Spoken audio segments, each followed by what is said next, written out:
Muy buenas tardes, mi nombre es Marcelo Cruz y yo quiero hablar sobre un tema bastante importante. Para comenzar, quiero dar una pequeña introducción explicando lo importante que es la coherencia y la cohesión en los textos. ¿Por qué es esto tan importante?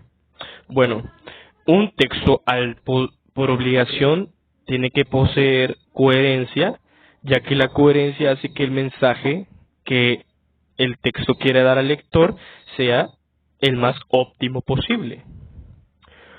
Por lo que al poseer coherencia necesita la utilización de la cohesión.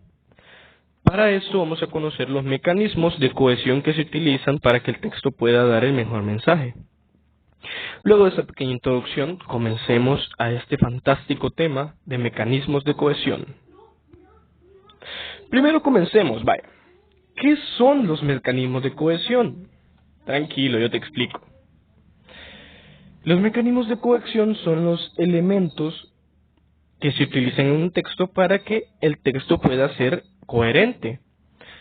Como ya les había explicado de una manera más sencilla, es que puedas entender el texto a como el escritor el mensaje que él quería transmitir. Entenderlo de la mejor manera. Por ello vamos a ver ahorita los mecanismos que se utilizan para que el texto sea coherente. Como primero tenemos la referencia, la sustitución, la elipsis, repetición y conjunción. Bueno, al tener esto es tan importante ya que de ellos define que el texto se convierta en coherente. Para comenzar, quiero explicar que en este momento yo voy a definir cada uno de ellos y yo tengo un texto aquí a la mano. El texto yo lo voy a leer la definición de cada uno de esos mecanismos y dar el ejemplo para que ustedes me puedan comprender de la mejor manera. Por ello, vamos a comenzar por la referencia. La referencia sabemos que es la relación que existe entre un elemento del texto con otro u otros que estén presentes en el contexto situacional. El ejemplo tenemos: nosotros sentimos la universidad como parte esencial en nuestra vida. Nosotros y la terminación de sentimos, mos, es una desinencia verbal. Sé que muchos se preguntarán, Marcelo, ¿qué es una desinencia verbal? Tranquilos. Una desinencia verbal es a lo que se hace referencia a los maestros, alumnos, trabajadores, personal de la universidad, entre otros. Por ello, lo que les expliqué, nosotros sentimos. Vamos con el siguiente. El siguiente es la sustitución. La sustitución es muy simple y posee dos tipos de sustitución. Está la sinomínica y la de proformas. La sinomínica, más o menos como el nombre nos va diciendo, es la que utiliza sinónimos para que el texto no sea tan redundante, ya que al ser un texto redundante puede llegar a confundir al lector o aburrir, por lo que el mensaje no será claro. Por ello se utilizan sinónimos de palabras, como por ejemplo, nuestro plan es mantener el estudio universitario con el mismo proyecto del utilizado en el colegio. Aquí podemos ver un ejemplo de sustitución sinomínica. Plan y proyecto.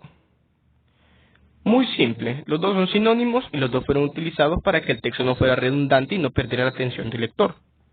Vamos con el siguiente tipo, el de proformas.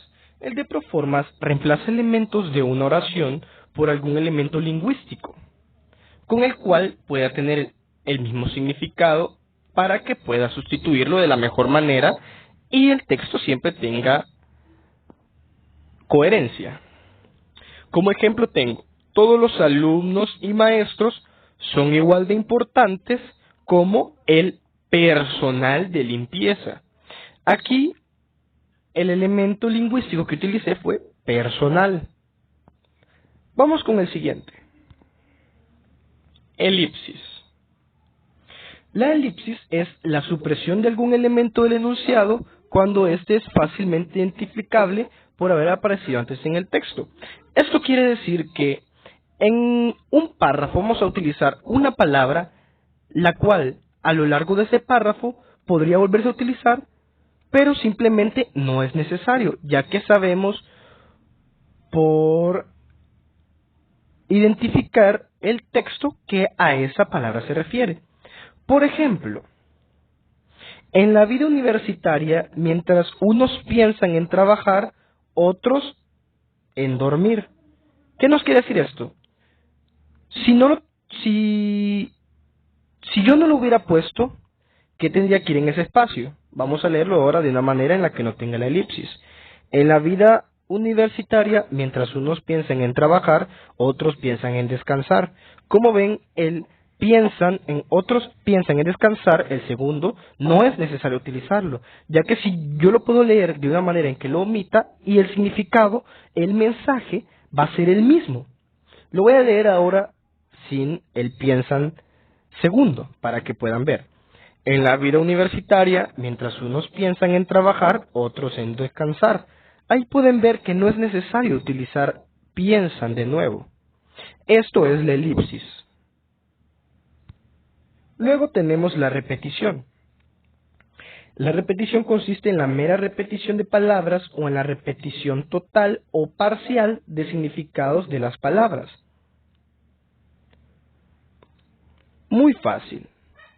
Como por ejemplo tenemos, los catedráticos intervienen en sus estudiantes, por lo que la intervención de los catedráticos influyó mucho. Si captan aquí, lo voy a decir en donde se encuentra. Por ejemplo, aquí está.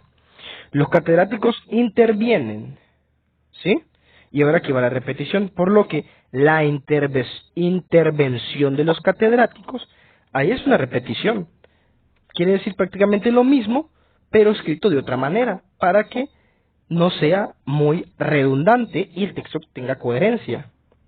Lo volveré a leer para que vuelvan a identificar la repetición. Los catedráticos intervienen en sus estudiantes, por lo que la intervención de los catedráticos influyó mucho en ellos.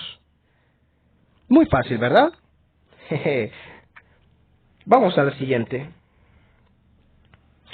La última, pero no menos importante, es conocida como la conjunción. Esta expresa la relación lógica que existe entre las oraciones de un texto. Como por ejemplo tenemos, el conserje de la universidad tuvo un accidente hace 2 años, por eso no pudo caminar. Sabemos que por lógica algún accidente no va a tener su consecuencia la cual puede ser que no pueda caminar, que no pueda ver, que no pueda mover los brazos, entre otros. Por ello, esto es la conjunción, por eso. Esa sería nuestra conjunción. Lo volveré a leer para que puedan entenderlo. El conserje tuvo un accidente hace 2 años, por eso no pudo caminar. Bueno, esto sería todo por hoy. Muchas gracias por su atención. Espero que la información que les he transmitido sea de su agrado y del mejor entendimiento posible hacia ustedes y hacia su cerebro. Mi nombre es Marcelo Cruz y yo me retiro.